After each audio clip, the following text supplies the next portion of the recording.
राधे राधे दोस्तों and welcome back to my channel Purnima Keshav blog.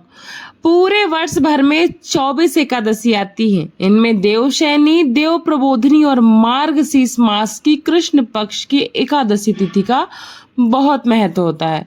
पुराणों में सभी व्रतों में एकादशी का सबसे ज्यादा महत्व बताया गया है। इस एकादशी को उत्पन्ना एकादशी के नाम से भी जाना जाता है। एकादशी के दिन पूजन करने से व्यक्ति पर श्री हरि विष्णु की कृपा विशेष रूप से बनी रहती है। विष्णु भगवान हिंदू धर्म में पूजे जाने वाले सर्वाधिक लोकप्रिय देवों में से एक हैं। विष्णु भगवान त्रिमूर्तियों में से एक हैं जो संसार की समस्त व्यवस्थाओं का संचालन करते हैं।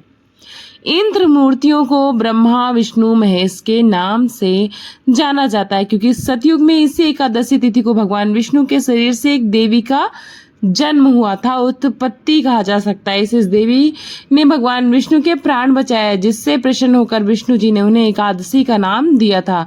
शास्त्रों के अनुसार जो व्यक्ति इस एकादशी के व्रत को रखकर भगवान विष्णु के संग एकादशी की देवी की पूजा करता है, उसके कई जन्मों के पाप कट जाते हैं। उस व्यक्ति को उत्तम लोक में स्थान पाने का अधिकारी माना जाता है। तो चलिए हम कथा शुरू करते हैं। सूत जी कहने लगे कि हे ऋषियों, इस व्रत का वृत्तांत और उत्पत्ति प्राचीन काल में भगवान कृष्ण ने अपने परम भक्त युधिष्ठिर से कहा था, वही मैं तुमसे कहता हूँ। एक समय युधिष्ठिर ने भगवान से पूछा कि एकादशी व्रत किसी विधि से किया जाता है और उसका क्या फल प्राप्त होता है। उपवास के दिन जो क्रिया होती है आप कृपा करके वो मुझसे कहिए। यह वचन सुनकर श्री कृष्ण कहने लगे, हे युधिष्ठिर, मैं तुमसे एकादशी व्रत का महात्म्य कहता हूँ तो तुम इसको ध्यान पूर्वक सुनो। सर्वप्रथम हेमंत ऋतु में मार्गशीर्ष कृष्ण एकादशी से इस व्रत का प्रारंभ किया जाता है। दशमी को सायंकाल भोजन के बाद अच्छी प्रकार से दातून करें, यानी कि दांतों को साफ करके अन्न का अंश तक मुंह में ना रह जाए। इस तरह से हमें दांतों को साफ करना है। रात्रि को भोजन कदापि ना करें, ना अधिक बोलें। एकादशी के दिन प्रातः 4 बजे उठकर सबसे पहले व्रत का संकल्प लें। इसके पश्चात शौच आदि से निवृत्त होकर शुद्ध जल से स्नान करें।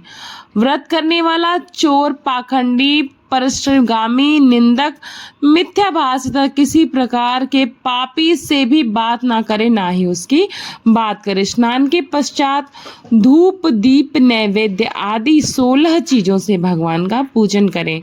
रात को दीपदान करें। रात्र में सोना या प्रसंग नहीं करना चाहिए। सारी रात भजन कीर्तन करने की कोशिश करनी चाहिए। जो कुछ पहले जाने अनजाने में पाप हो गए हैं उनकी क्षमा मांग लेनी चाहिए।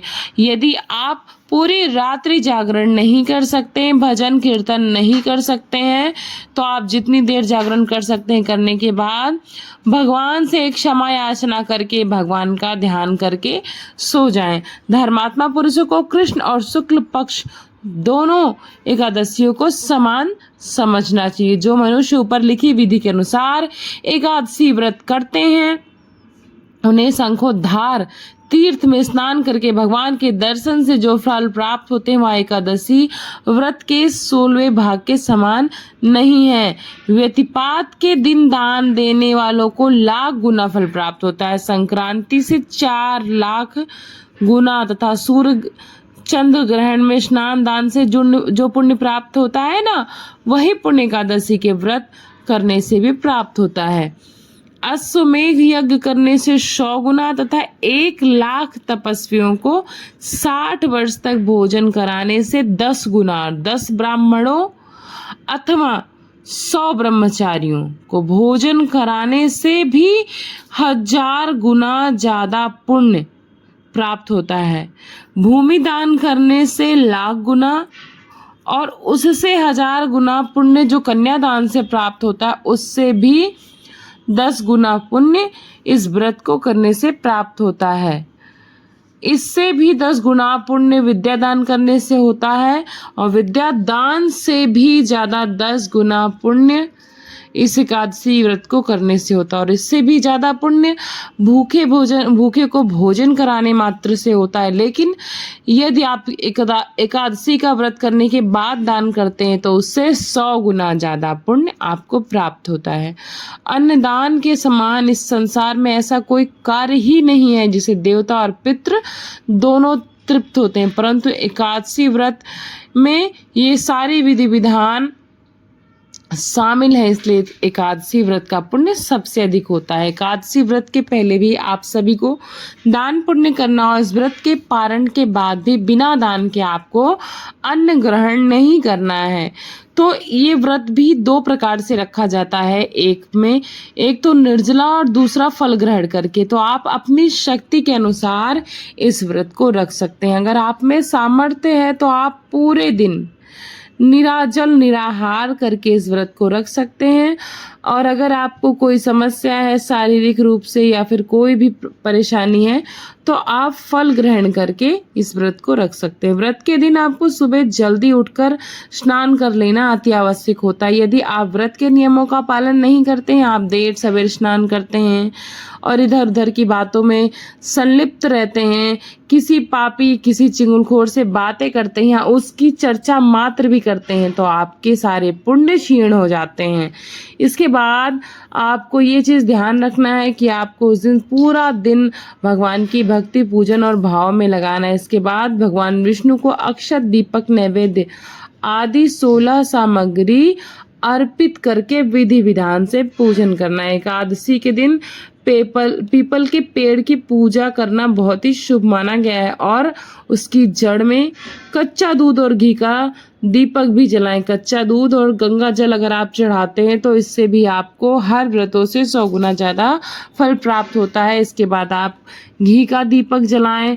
तुलसी माता जो है भगवान विष्णु को अति प्रिय है, इसलिए तुलसी जी का पूजन करना अनिवार्य है। पूजा के दौरान ओम नमो भगवत वासुदेवाय मंत्र का जाप करते रहें अपने यथानुसार संख्या में, जैसे 11, 21, 108 या फिर इससे और ज़्यादा। इस दिन भगवान विष्णु को फलों का और तुलसी के पत्ते को मिलाकर खीर का भोग लगाएं, चरणामृत बनाएं। इस दिन ब्राह्मणों को भी भोजन कराना चाहिए। गरीबों को अन्न वस्त्र इत्यादि दान में देना चाहिए जितना आपका सामर्थ्य है। जानवरों की भी सेवा करनी चाहिए। तो इस तरह से मैंने आप सभी को आज के इस वीडियो में इस व्रत को बताया कि क्यों ये व्रत शुरू हुआ था और इसकी दूसरी कथा आपको दूसरे वीडियो में मिल जाएगी।